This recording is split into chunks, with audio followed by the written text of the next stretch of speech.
Right. Okay. So to get the day started, we've got you'll see in some of your programs a really pretty packed day of people I think you're going to find super stimulating from a huge variety of different fields, and hopefully inspiring as well. They're all been named, if you will, Great North Great, and Sally, who's been sort of leading the overall program for Great North Culture on this Great North Greats program, asked me to talk a little bit about why I'm here. Some of you may have detected that I don't have a very Geordie accent. I don't look like a lot of other Geordies itself. So I'm going to just talk a little bit about my background and what got me here, my journey to the Northeast, if you will. So I am originally from Brooklyn, New York. That's where I was born. My parents are Korean. And my journey actually began I got my graduate degree at a place called the Wharton School of Business in Philadelphia. I did a semester at London Business School, and that was kind of the beginning of my connection to the UK, because I met a fellow there. After London Business School and Wharton, I went to go work for IBM in New York, which is kind of the traditional thing you do coming out of an American business school. But while I was there, a friend of mine he was based in Oxford, who I met at London Business School, told me about a job going at a place called Blackwell's. In Blackwell's, this is about 1996, and Amazon.com, which I'm sure everyone in the room is very familiar with, at that time was only just something that was becoming a thing in the book world, internet book selling. And they were looking for someone to help them. Blackwell's were looking for someone to help them with this challenge. And I happened to be working for IBM in the internet division. And one thing led to another. And in June of 1997, I found myself in Oxford, England, helping Blackwell's launch their online bookshop. From there, my final job before I came to the Northeast was at a company called O2, which again, I'm sure everyone in the room is familiar with. Possibly some of you are customers of O2 or via their other subsidiaries like GiftGaff or Tesco Mobile. And I was about to take a job at Orange in London. And my best friend at O2 convinced me to take a look at a job that was going here in Newcastle. At the time, I passed through Newcastle on the train to Edinburgh. I'd driven past it as well. I'd never actually been to it. So I didn't think very realistically that was going to happen. But I came up. I had a great experience meeting some of the folks that were setting up this company that they were proposing that I run. And then I said, you know something, I'm going to just go for it. And so in October 2002, I landed here in Newcastle. Well, I drove up in a van with my stuff from London and began my adventure. In the first years, I have to say, I came up here to run a company called CodeWorks, or set up a company called CodeWorks. That was a not-for-profit company that was here to sort of develop the sort of digital and creative industries. People like, say games, video games development, website development, people doing internet startups and things like that. And the first few years were great. We were really warmly received by the local community. We were getting achieving all kinds of wonderful things, helping people raise money, and it all seemed really hunky-dory. Until about 2005, when the people that were funding my organization was another organization called One Northeast, which is, I'll get to them in a second. But what happened in 2005 was that their entire management changed. So the chairperson, the CEO, all the directors, the entire senior management was kind of, if you will, replaced, and things changed for us quite dramatically as well. And I'll spare you the details of it, but basically it culminated in a board meeting where our funders came and they announced that they were going to shut down my company immediately, right?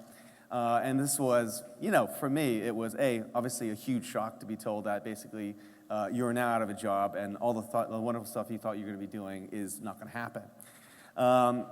We survived that moment of crisis through a lot of back channeling and backdoor politics, if you will, and lobbying and so forth. But it was quite clear that things were going to be a lot different, and it became apparent how they were going to be a lot different. So while One Northeast failed to shut us down immediately, they did figure out ways to effectively more slowly choke us to death. And one of those ways was to start cutting our funding immediately. So they chopped our funding in the first year by about half, which was roughly about £1 million. So it was not an insignificant amount of money to now suddenly be going. So we had to start laying off people. We had to start pulling on our reins about what we were going to do.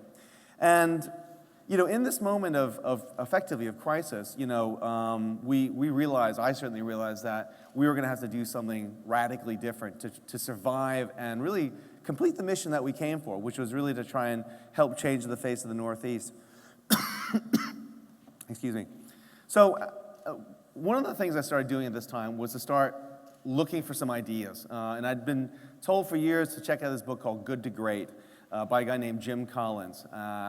It was a fabulous book. There's a lot in it, but I'll boil it down to what they talk about, what I believe Jim Collins is talking about, which is that in crisis, oftentimes what people do is they'll try everything. They'll just try any wacky idea has something to do. And what he talks about basically says is actually if you want to get through a crisis, or if you want to get from good to great, it's about actually doing fewer things better, right?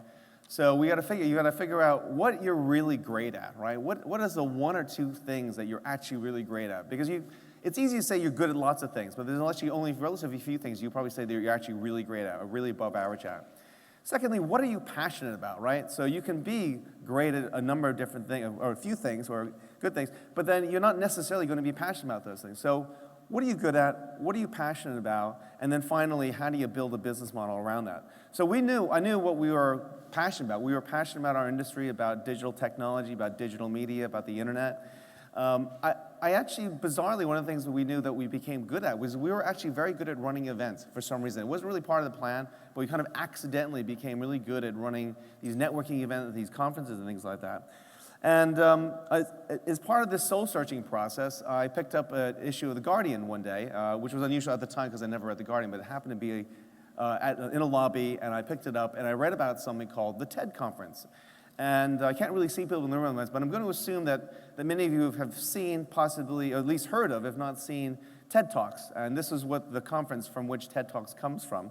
This is back in 2005, so there weren't TED Talks at the time, and so it was a much less well-known conference than it is today. I managed to get to a TED conference, and this was down in Monterey, California in 2006. And among other things, I learned about, first of all, the conference itself was an absolutely life-changing experience for me in terms of just some of the amazing people that were there. And so they had Al Gore, the former Vice President of the United States. You had Matt Groening, the creator of The Simpsons, the co-founders of Google, so on and so forth. So part of that was pretty exciting. But it was just actually the format. It wasn't that necessarily there were all these stars in their room. It was just the different ways that they were able to present the really, really high quality and interesting material. The other thing I discovered was that TED was a massively profitable thing. They were making at least, in my rough calculations, I figured they must be making at least $10 million off this 4-day conference, which is a kind of shocking number. Most conferences, like today, for example, are run at best break even, or because there's a generous sponsor that's been willing to help make it happen, sort of thing. So I came back inspired that we should run a TED-like experience here in Newcastle. And my additional idea was to call it Geordie TED. The TED folks weren't so excited about that idea, so in fact, they never returned any of my phone calls. So we ended up creating something called Thinking Digital instead. And for us, it was going to be a bet the company thing. We were using this expression inside of the time. We're going to go big or we're going to go home, right? And like you would find in TED, we scoured literally the world. So, we had people from New York, from Chicago, from Japan, from California, as well as, of course, from England, and as well as also locally as well, to try and find the cream of the crop in terms of speaking talent in a huge variety of fields, and to bring them to, it got very quiet, bring them to Newcastle. And we were lucky to have the Sage, at that time, was still a very new venue. It's still actually relatively, it's only about 10 years old right now. And, you'll have to excuse me.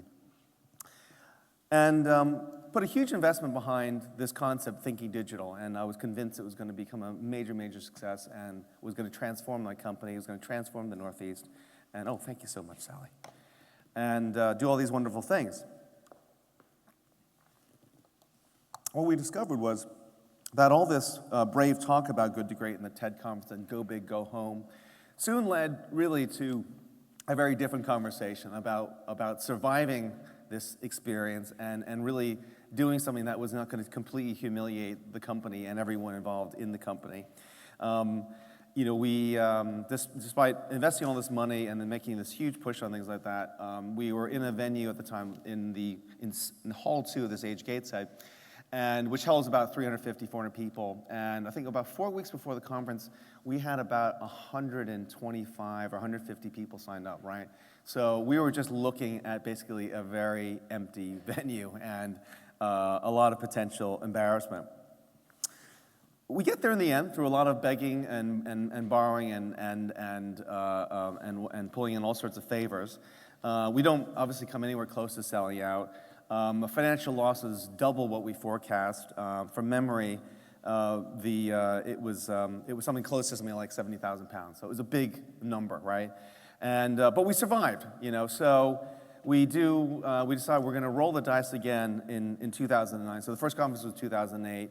And then we launched the 2009 conference in September, early September of 2008. We were trying to get out there as soon as possible to kind of build up as much momentum as possible. And then 2 weeks after we launched that conference, the beginning of the financial crisis begins, where Lehman Brothers collapses globally, and this credit crunch event that I'm sure all of you are familiar with, begins. And for us, what that meant was that our two biggest sponsors, which were Microsoft and Cisco from the year before, they announced they're pulling out. They announced they're not going to be part of the conference. And so, you know, we thought, wow, when we started this thing, we thought, well, it can't get any worse than last year. And we realized, actually, it could. And really, to be honest with you, I mean, you know, we were all looking seriously. I mean, I remember at the time, myself and a couple of my other folks were telling me, listen, I'm going to start looking for a job because it's like, you know, I'm not sure if we're going to turn this thing around. And so what we did was we circled the wagons and we decided we're going to just save everything until February of the next year and then just go out big as in one final push.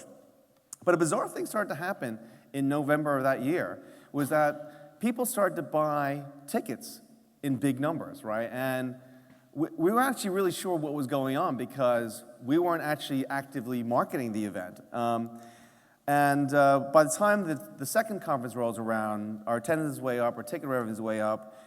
We nearly break even on the second conference, so we take that big sort of 70,000 pound loss, and I think we lost about 5,000 pounds on the second one. And what was looking like certain death turns into a big success. So what happened is the obvious question. So, well, despite all the negatives of the first year, the people who did come, the relatively small crowd of people who did come, really loved what they experienced. And this is also the time where social media starts to take off. And so, slightly unbeknownst to us, you had people who were blogging about their experience of the first year, and some big bloggers as well. We had invited a couple of big bloggers, one guy from Microsoft in particular, who was really widely followed. This is also an era of shareable online video, and the reason that's important for us is because Sky News had actually covered the first year's conference, and so their report was now available online, which is something else for people to share on Twitter. But Twitter for us for that time, was our big thing. I mean, it wasn't a strategy. It was slightly by accident. In 2008 and 2009, as you would expect, Google was our #1 source of traffic coming into our Thinking Digital website. But the big change was in our Twitter traffic, where in the first year we had about 3% of our referrals came from Twitter. And in the next year, that jumps by, as you can see, 700%. Is this massive influx of traffic. And ultimately, people were using the tool. Twitter was a lot different back then. Today, it's become a fairly crowded marketplace. Back then, people were actually quite desperate for content to share. And luckily for us, the people that were using Twitter at the time were very happy to share the story about us. So in 2010 and 2011, we continue to sell out. We start trending at #1 on Twitter during the conference. We expand the conference by a further 100 seats. So we're now in Hall 2 and in the Northern Rock Foundation Hall in this UKs Ted. In 2010, 2011, we get named to be in the top 100 stories by Media Guardian and then by Wired magazine here in the UK. And then in 2012, this is The Next Web, which is one of the biggest tech blogs in the world, in the startup world. And they write a glowing review called the UK's Answer to Ted. We make it into the Metro newspaper in London and around the UK. And then really full circle, The Guardian writes us up and describes us as the UKs Ted. And as the inspiration started there. And I don't want to, I don't have any delusions of grandeur. So Thinking Digital is not TED. We are very different things. I have a huge amount of respect for TED. I also run TEDx Newcastle, TEDx Liverpool, TEDx Manchester, and TEDx Sheffield as, if you will, my homage and contribution back to TED. But I obviously couldn't hide some satisfaction that we were being compared favorably to the event that started it all. And I'd love to say at that point that we lived happily ever after, and that's the way the stories are supposed to end. I showed you this graphic before, and what my old funding body tried to do to me got done to them. 2010, you all remember that Nick Clegg and David Cameron came into power, and one of the first things the coalition government did was to shut down these regional development agencies, which was the primary body that was supporting the work that I was doing here in the Northeast. So in 2012, we tried running the old company CodeWorks as an independent entity for a while. Without going into too much detail, it was a lot like hard work.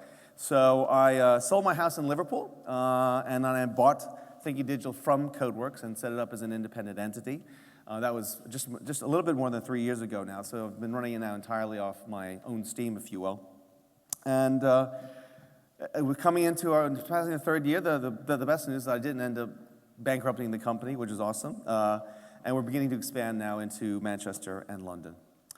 And so just a few thoughts on my experience. This is my daughter. So in the midst of all this, my daughter was born in 2005, was just at the beginning of this whole crisis period of mine. And if people always say that, oh, once you have a child, it like totally changes your life and all that sort of good stuff. And it really did, but it changed my life in ways that I didn't really expect. And one of those ways was that, coming from my background, being like an MBA from Wharton and going to IBM, and is that you tend to be fairly ambitious and aggressive, and I certainly was. And when my daughter was born, for me, my life suddenly, without really any kind of, it just sort of happened, became a lot less about results and achievement. And I cared a lot more about how and why I was doing things, right? Because I suddenly felt like I had to set a really good example for my daughter, and that her judgment on how I did things was actually more important than if I was as successful as humanly possible. And that to me, I think, was actually, it was a big reason that we were able to do a lot of things that we do, is that ultimately I became a much nicer and likable person. The second thing here, which again, I showed you this graphic before, this was, I guess, it's meant to symbolize what was certainly the greatest professional crisis of my life, right? Where I was going to be effectively hung out to dry in public, right? And very much made a victim of this new administration. It turned out to be something that forced me to change. So in some ways, my greatest crisis was something that just said, you're going to have to try and take some big risks and do something different. And I guess for me, what I took out of this was that, there's this idea that, that the best times in my life have been in times when I'm actually learning, not necessarily achieving. Actually, bizarrely, it's actually the learning point. It's in those points that I take the time to really learn something different about how you do things or why I'm doing things or whatever, and which has led to most of my growth in my life. And then finally, I guess that this whole experience, this time that I spent in the Northeast, as well, I gotta say, it's part of the thing is that for me is that most of you won't know this, but I because my ex-partner is from Liverpool, we moved to Liverpool with my daughter in 2007. So I've been commuting between Liverpool and Newcastle ever since then. And, for me, there's just having had all this stuff happen in Northeast, there's something that has really binded me here. A lot of people ask me pretty regularly as to ultimately, you're American, you're from New York, ultimately, why are you here, And for me, it's just a great place to be. And it's, and then people say, oh, there's no, so when I was in London and considering taking this job in Newcastle, about half the people I spoke to about whether or not I should take this job in Newcastle were originally from the Northeast and saying, don't go, it's horrible, blah, blah, blah, blah, blah, et cetera, et cetera. And I found exactly the opposite, actually. For me, It's been a place where it's actually been easier to get stuff done.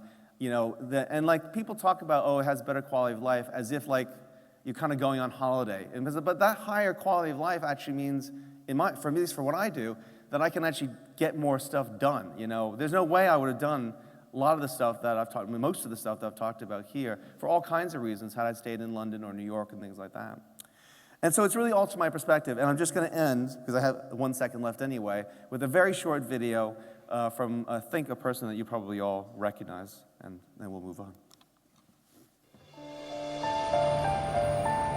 When you grow up, you tend to get told that the world is the way it is, and your life is just to live your life inside the world, try not to bash into the walls too much, try to have a nice family life, have fun, save a little money.